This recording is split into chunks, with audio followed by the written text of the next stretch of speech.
Welcome back to Fast Market on the Schwab Network. Kevin Hinks and Alex Coffey back. It's time for our cash tech segment. I want to bring in Andy Swan, the co-founder of LikeFolio.com. He's going to throw us headfirst into the Christmas shopping season. Andy, welcome to the show as always. Let's look at Target and Walmart. Andy, if you would have told me at the beginning of third quarter earnings season that a good pairs trade would have been long Target, short Walmart, I would have laughed at you. But if you look at the charts, it's kind of what happened. What's going on with these two? Has Target got its mojo back? Yeah, I'm going to say, first of all, happy Monday. Yes, yeah. I think Target has gotten a little bit of its mojo back.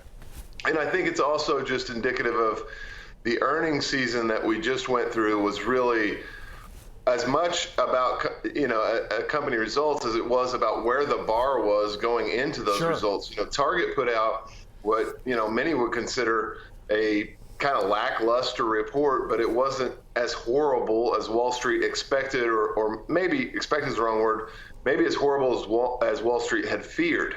And the stock moved up, I think, 18% on that news that Target wasn't completely falling apart. And on the other side, Walmart shares were down 8% after a great but kind of not mind-blowing report. And so I think it was all about where Wall Street had set the bar for the two companies. It was clearly too low for Target and too high for Walmart. And that's because Walmart has been eating Target's lunch over the last year or so, both from a consumer demand perspective from the sales numbers that they report, but also from a consumer happiness perspective. Walmart was actually higher than Target at one point this year, which we never see at LikeFolio. That Walmart was kind of always the whipping boy of the industry in terms of consumer happiness. But as you can see, we've now got Target back on top. I think Target has gotten itself at least out of the mode of completely stepping into political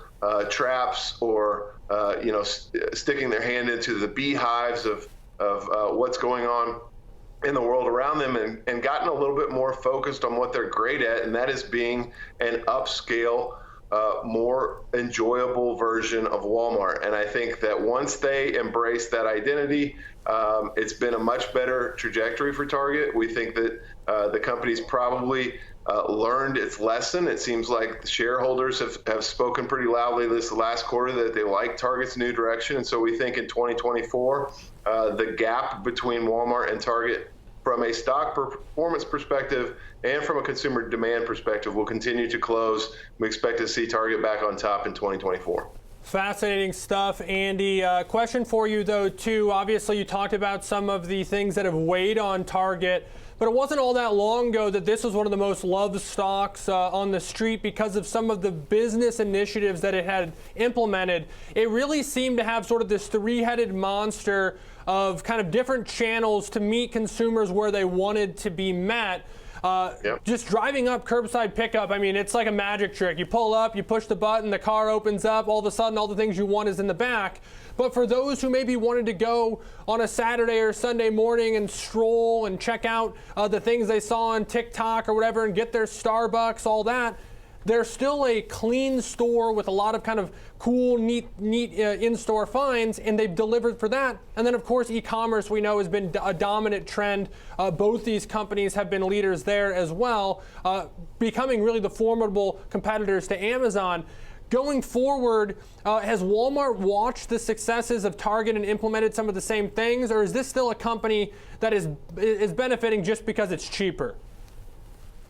Well, I think, with inflation going, especially food inflation, the way it has been, the natural move for the consumer is to go, kind of down shelf a little bit, and that means going to Walmart instead of Target. I think that's clearly a massive trend that's been driving, at least the first 9 months of 2023. I think you're right. I think that Target has very effectively executed on that strategy of being both a place that people enjoy shopping at, enjoy the online experience and the curbside pickup. I think they've done a very good job of that. In fact, we're seeing so if you look year over year at web visits, Target is getting, absolutely pummeled by Walmart. And we think that's mostly because of the price sensitivity of the consumer. But if you look quarter over quarter, those numbers are completely reversed, and Target is surging where Walmart's falling pretty flat. And that tells us that Target is picking up some really high quality consumer demand traffic at exactly the right time as we go into the holiday shopping season. And so I think Target, the overall theme for me right now is Target seems to be getting its footing back. And that footing is a better experience than Walmart naturally and normally. And so I think we're getting back to that natural normal state where Target isn't making its customers mad every other day with some sort of political stunt or whatever it is, and they're getting back into what they're great at, and that is exactly what you described.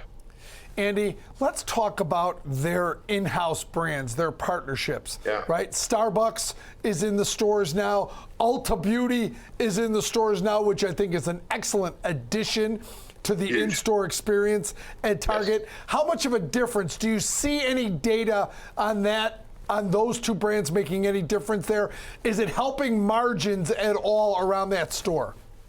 Yeah, well, I will say it's helping foot traffic in a big way. Not necessarily Starbucks, because I think you can get Starbucks almost anywhere. I'm surprised, that they haven't opened up a Starbucks in my kitchen at this point. But Target has Ulta, and I think that is a huge difference maker, especially with a certain demographic, a certain younger generation. I think it's driving a lot of foot traffic into the store. It's driving the next generation of shopper into the store, and I think it's by far their most effective partnership. I don't know what it does for margins. I don't have clarity into how much they're spending or how much they're giving away on that partnership, but I think it is driving people into the store and getting them acquiesced to the Target experience, which in most cases is superior to their competitor. Andy, how much is it even fair to call these two competitors? I know that there's tremendous overlap in the products that they sell, but you talked about Target demographics, and it really does seem that Target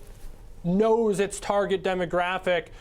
No puns not intended there, but that you talk about the brand partnerships in Starbucks and Ulta, as Kevin mentioned, but I also look at where they open locations. I mean, they're in urban centers. They have sort of these small footprint stores that they've been launching all over Chicago, for example, that seem to be always pretty packed.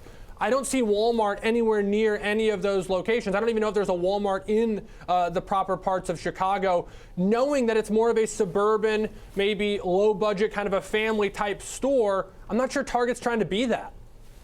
Yeah, I think it's very different experience in different cities and different metropolitan areas. Here in Louisville, literally within 100 yards of a super Target is a super Walmart, and that's pretty common around the city. We see that in the Midwest, smaller cities. I think they do compete for a lot of the same clientele. Yes, there's a difference, and yes, that difference got exaggerated with inflation.